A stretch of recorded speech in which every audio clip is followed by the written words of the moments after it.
So, good morning guys. Maaga akong nagising kasi magluluto tayo ng puto. Kasi magdadala yung aking anak ng puto sa school. Ayan. So, nagluluto na lang ako kasi walang mabilhan doon sa labas. Maaga nilang dalhin. So, ito guys. So, aking gawa. So, ito guys. Antayin na lang natin ang 9 minutes bago siya hanguin para lutong-luto.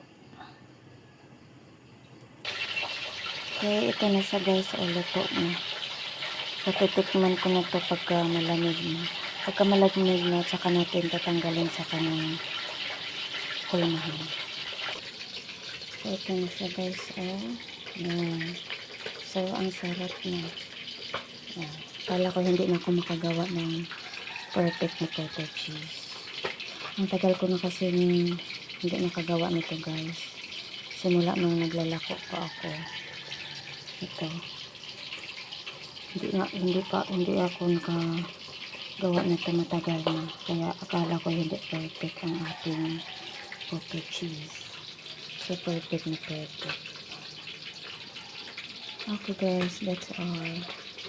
Thank you for watching.